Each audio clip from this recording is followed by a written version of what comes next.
ਤੇ ਸੰਗਰੂਰ ਦੀ ਗੱਲ ਹੀ ਇੱਕ ਹੋਰ ਕਰ ਲਈਏ, ਕਹਿੰਦੇ ਕੋਆਪਰੇਟਿਵ ਬੈਂਕ ਦੇ ਚਪੜਾਸੀ ਤੋਂ ਬਣੇ ਮੈਨੇਜਰ ਨੇ ਤਕਰੀਬਨ 1.5 ਕਰੋੜ ਰੁਪਈਆ ਠੱਗ ਲਿਆ ਜੀ।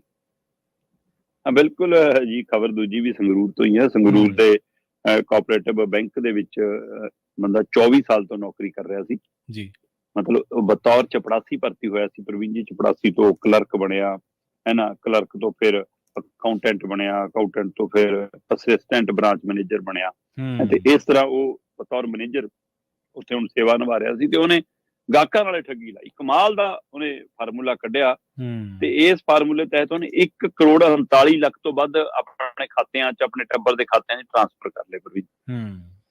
ਤੇ ਹੁਣ ਉਹ ਮਾਮਲਾ ਸਾਹਮਣੇ ਆ ਗਿਆ।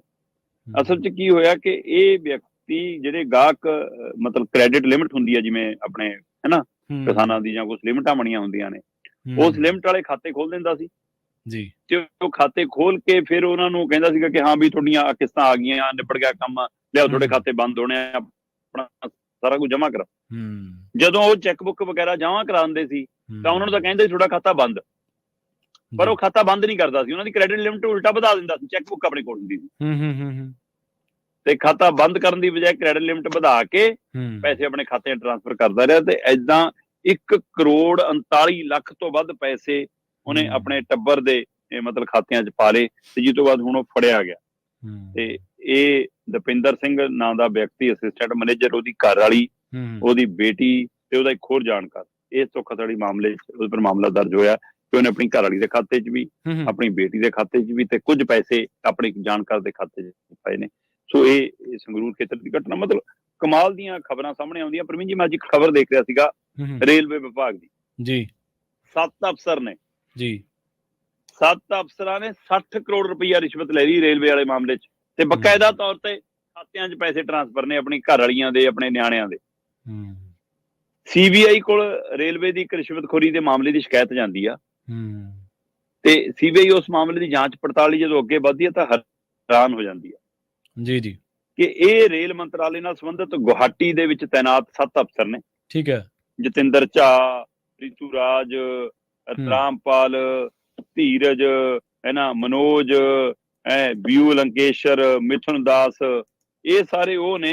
ਇਹਨਾਂ ਨੇ ਕਹਿੰਦੇ ਜੀ 60 ਕਰੋੜ ਤੋਂ ਵੱਧ ਮਤਲਬ ਪੈਸਾ ਗੋਲ ਕੀਤਾ ਰਿਸ਼ਵਤ ਦੇ ਰੂਪ ਦੇ ਵਿੱਚ, ਕਿਸੇ ਨੂੰ ਕੰਮ ਦਿਵਾਉਣਾ, ਕਿਸੇ ਨੂੰ ਕੁਛ ਕਰਾਉਣਾ, ਤੇ ਉਹ ਸਾਰਾ ਕੁਛ ਆਪਣੇ ਘਰ।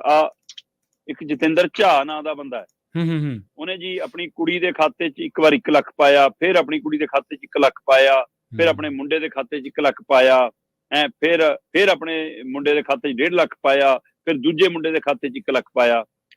ਇਸੇ ਤਰ੍ਹਾਂ ਜੀ ਫਿਰ ਕਹਿੰਦੇ ਜੀ ਅੱਗੇ ਦੂਸਰਾ ਆਏਗਾ ਜੀ ਰੀਤੂ ਰਾਜ ਜੀ, ਉਹਨੇ ਜੀ ਆਪਣੀ ਘਰ ਵਾਲੀ ਦੇ ਖਾਤੇ 'ਚ 3 ਲੱਖ ਪਾਏ, ਫਿਰ ਘਰ ਵਾਲੀ ਦੇ ਖਾਤੇ 'ਚ 3 ਲੱਖ ਪਾਤੇ, ਫਿਰ ਆਪਣੀ ਘਰ ਵਾਲੀ ਦੇ ਖਾਤੇ 'ਚ 5 ਲੱਖ ਪਾਤੇ।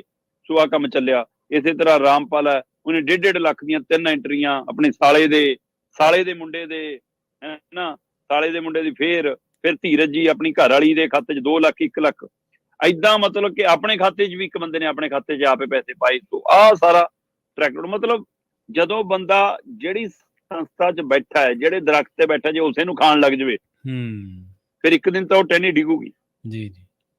ਸੋ ਇਸ ਲਈ ਚਾਹੇ ਸੰਗਰੂਰ ਦਾ ਕੋਆਪਰੇਟਿਵ ਬੈਂਕ ਦੇ ਹਵਾਲੇ ਨਾਲ ਖਬਰ ਹੋਵੇ ਤੇ ਚਾਹੇ ਗੁਹਾਟੀ ਦੇ ਰੇਲਵੇ ਦੇ ਘੁਟਾਲੇ ਦੇ ਹਵਾਲੇ ਨਾਲ ਖਬਰ ਹੋਵੇ, ਸੋ ਇਹ ਸੋਚਣ ਦੀ ਲੋੜ ਹੈ ਕਿ ਜਦੋਂ ਮਾਨਸਿਕਤਾ ਹੀ ਤੁਹਾਡੀ ਲੁੱਟਣ ਦੀ, ਖੁੱਸਣ ਦੀ, ਰਿਸ਼ਵਤ ਦੀ ਹੈ, ਫਿਰ ਤੁਸੀਂ ਲੋਕਾਂ ਦੀ ਸੇਵਾ ਲਈ ਜਿਹੜੀ ਨੌਕਰੀ ਸੰਭਾਲੀ ਆ ਉਹ ਕੰਮ ਨਹੀਂ ਕਰ ਸਕਦੇ। ਇਸ ਪਹਿਲੂ ਤੇ ਕਾਰਵਾਈਆਂ ਸਾਹਮਣੇ ਆਉਂਦੀਆਂ ਨੇ ਤਦੇ ਪਤਾ ਲੱਗਦਾ ਇਹੋ ਜਿਹੀਆਂ ਕਿੰਨਾ ਕੁਛ ਹੋ ਰਿਹਾ ਪੰਜਾਬ ਦੇ ਵਿੱਚ ਜਾਂ ਦੇਸ਼ ਦੇ ਵਿੱਚ। ਉਹ ਠੱਗੀਆਂ ਕਈ ਦਬੀਆਂ ਰਹਿ ਜਾਂਦੀਆਂ ਨੇ, ਕਈ ਸਮਾਂ ਆਉਣ ਤੇ ਫੜੀਆਂ ਜਾਂਦੀਆਂ ਨੇ। ਪ੍ਰਵੀਨ ਜੀ ਜੀ, ਮਸਲਾ ਇਹਦੇ 'ਚ ਇਹ ਵੀ ਨਹੀਂ ਹੈ ਕਿ ਉਹ ਚਪੜਾਸੀ ਤੋਂ ਮੈਨੇਜਰ ਬਣਿਆ ਜਾਂ ਕਿਵੇਂ ਬਣਿਆ, ਉਹ ਤਾਂ ਚਲੋ ਉਹਦੀ ਆਪਦੀ ਨਹੀਂ, ਉਹਦੀ ਮਿਹਨਤ ਆ। ਮੈਂ ਕਹਿੰਦਾ ਚੰਗੀ ਗੱਲ ਹੈ ਜੇ ਮਿਹਨਤ। ਮਸਲਾ ਇਹ ਹੈ ਕਿ ਉਹ ਮੈਨੇਜਰ ਬਣ ਕੇ ਠੱਗੀ ਮਾਰ ਗਿਆ। ਹਾਂ, ਮਤਲਬ ਤੁਸੀਂ ਇੱਕ ਚੰਗੀ ਉਦਾਹਰਨ ਬਣ ਸਕਦੇ ਸੀ ਲੋਕਾਂ ਲਈ। ਬਿਲਕੁਲ ਬਿਲਕੁਲ।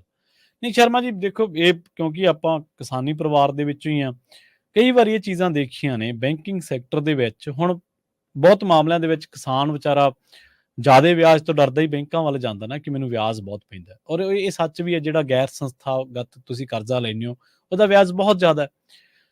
ਬੈਂਕਾਂ ਦੇ ਵਿੱਚ ਜਦੋਂ ਆਪਾਂ ਦੇਖੀਦਾ, ਮੇਰੇ ਅੱਖੀ ਦੇਖਣ ਦੀਆਂ ਗੱਲਾਂ ਨੇ ਸ਼ਰਮਾ ਜੀ, ਕਿਸਾਨਾਂ ਦੇ ਨਾਲ ਜਿਹੜੇ ਕਿਸਾਨ ਲਿਮਿਟ ਭਰਦੇ ਨੇ ਜਾਂ ਫਸਲੀ ਕਰਜ਼ਾ ਹੋਰ ਮਿਲਦਾ, ਉਹਨਾਂ ਦੇ ਨਾਲ ਵੀ ਕਈ ਮੈਨੇਜਰ ਐਸੇ ਆ ਜਿਹੜੇ ਮਤਲਬ ਇੱਕ ਤਾਂ ਹੁੰਦਾ ਨਾ ਕਿ ਬੰਦਾ ਮੁਰਦਾਰ ਚੱਕਣ ਵਾਲਾ ਬੰਦਾ, ਉਹਦਾ ਕੰਮ, ਉਹਦਾ ਕਿਰਤ ਕਰ ਰਿਹਾ। ਪਰ ਇਹ ਤਾਂ ਉਸ ਤੋਂ ਵੀ ਗਏ ਗੁਜ਼ਰੇ ਲੋਕ ਨੇ, ਉਹ ਉਸ ਤੋਂ ਵੀ ਇਉਂ, ਕਿਉਂਕਿ ਇਹ ਜਿਉਂਦੇ ਬੰਦੇ ਨੂੰ ਨੋਚ ਰਹੇ ਨੇ ਅਸਲ ਦੇ ਵਿੱਚ। ਬਿਲਕੁਲ ਇੱਕ ਕਿਸਾਨ ਦੀ ਮੈਂ ਤੁਹਾਨੂੰ ਸ਼ਾਰਟ ਦੇ ਵਿੱਚ ਗੱਲ ਦੱਸਦਾ, 1.5 ਲੱਖ ਕਰਜ਼ਾ ਸੀ ਉਹਦੇ ਸਿਰ, ਚਲੋ ਵਿਆਜ ਪੈ ਗਿਆ, ਕੋਈ ਭਰਿਆ ਨਾ ਗਿਆ, ਉਹ 2 ਲੱਖ ਹੋ ਗਿਆ। ਉਹਨੇ ਜਦੋਂ ਕਿਤੋਂ ਫੜਾ ਕੇ ਜਾਂ ਕੋਈ ਡੰਗਰ ਵੇਚ ਕੇ ਜਾਂ ਕੁਛ ਵੀ ਕਰਕੇ ਉਹਨੇ ਵਿਚਾਰੇ ਨੇ 75,000 ਰੁਪਇਆ ਭਰਿਆ, ਉਹਦੀ ਖਾਤੇ 'ਚ ਐਂਟਰੀ ਪਈ 25,000 ਦੀ, 50,000 ਰੁਪਇਆ ਦਾ ਗਬਨ ਕਰਤਾ।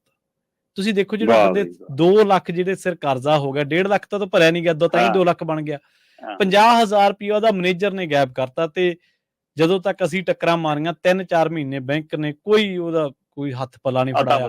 ਹਾਂਜੀ, ਇਹ ਵੀ ਨਹੀਂ ਦੱਸਿਆ ਕਿ ਦੇਖੋ ਅਣਪਛਾਤੀ ਪੁਲਿਸ ਦੀ ਆਪਾਂ ਇੱਕ ਦਿਨ ਚਰਚਾ ਕਰਦੇ ਸੀ, ਇਹ ਵੀ ਨਹੀਂ ਦੱਸਿਆ ਵੀ ਉਹ ਗਾਂ ਬਦਲ ਕਿੱਥੇ ਗਿਆ। ਬੰਦਾ ਉੱਥੇ ਜਾ ਕੇ ਪਹੁੰਚ ਹੀ ਲਾ ਲੇ, ਕੋਈ 1000-500 ਕਿਰਾਇਆ ਬੱਸਾਂ ਤੇ ਲਾ ਕੇ ਫੂਕ ਕੇ ਉਹਨੂੰ ਸ਼ਰਮ ਹੀ ਦੇ ਆਵੇ ਵੀ ਭਾਈ ਚੰਗਾ ਕੀਤਾ ਤੂੰ ਸਾਡੇ ਨਾਲ। ਔਰ ਉਹਨੇ 20 ਕਿਸਾਨਾਂ ਨਾਲ ਇਹ ਠੱਗੀ ਮਾਰੀ, ਮੈਨੇਜਰ ਨੇ। ਹਾਂਜੀ, ਬੈਂਕ ਇਹ ਦੱਸਣ ਨੂੰ ਵੀ ਤਿਆਰ ਨਹੀਂ ਕਿ ਉਹ ਬੰਦਾ ਗਿਆ ਕਿੱਥੇ। ਹਾਂਜੀ, ਇਹ ਮਤਲਬ ਇਹਦਾ ਮਤਲਬ ਮਿਲੀ ਭੁਗਤ ਹੈ, ਇਹਦਾ ਮਤਲਬ ਮਿਲੀ ਭੁਗਤ ਹੈ ਤੁਹਾਡੀ ਆਪਣੀ ਸਾਰੇ। ਹਾਂਜੀ, ਇੱਕ ਬੰਦਾ 1.5 ਲੱਖ ਦਾ ਕਰਜ਼ਾਈਆ ਡਿਫਾਲਟਰ ਹੋ ਕੇ ਉਹਨੇ ਮਸਾ ਕਿਤੋਂ ਫੜਾ ਕੇ 50-60,000 75,000 ਰੁਪਇਆ ਭਰਿਆ, ਉਹਦਾ 25 ਪਾਤਾ, ਉਹਦੀ ਐਂਟਰੀ 'ਚ 50 ਪਾਇਆ ਨਹੀਂ, ਕਿਉਂਕਿ ਉਹਨੇ ਕਿਹੜਾ ਵਿਚਾਰੇ ਨੇ ਕੋਈ ਉਸ ਦਿਨ ਕਾਪੀ ਲੈ ਕੇ ਆਇਆ ਹੋਣਾ। ਉਦੋਂ ਬਾਅਦ ਵੰਡ ਕੇ ਖਾਦਾ ਹੋਊਗਾ। ਹਾਂਜੀ, 20 ਜਣਿਆਂ ਨਾਲ ਕਿਸਾਨਾਂ ਨਾਲ ਇਹ ਠੱਗੀ ਵੱਜੀ, 10 ਲੱਖ ਰੁਪਏ ਤੋਂ ਵੱਧ। ਇਹ ਏਦਾਂ ਸਾਡਾ ਸਿਸਟਮ ਚੱਲ ਰਿਹਾ। ਬੰਦਾ ਭਰੋਸਾ ਕਰਦਾ ਕਿ ਬੈਂਕ ਦੇ ਸਾਹਮਣੇ ਕੁਰਸੀ ਤੇ ਬੈਠਾ ਹੈ, ਉਹ ਮੇਰੇ ਲਈ ਬੈਠਾ। ਬਿਲਕੁਲ ਗੱਲ ਸਾਰੀ ਭਰੋਸੇ ਦੀ ਹੈ। ਹੁਣ ਲੋਕ ਥੈਲਿਆਂ ਦੇ ਥੈਲੇ ਭਰ ਕੇ ਉੱਥੇ ਰੱਖੇ ਹੁੰਦੇ ਟੇਬਲ ਤੇ ਕਿ ਆ ਲਓ ਜੀ ਮੈਨੇਜਰ ਸਾਹਿਬ ਕਰ ਦਿਓ ਜੀ ਜਮਾ। ਹੁਣ ਕੀ ਪਤਾ ਅਗਲੇ ਦੇ ਮਨ ਦੇ ਵਿੱਚ ਕੀ ਚੱਲ ਰਿਹਾ।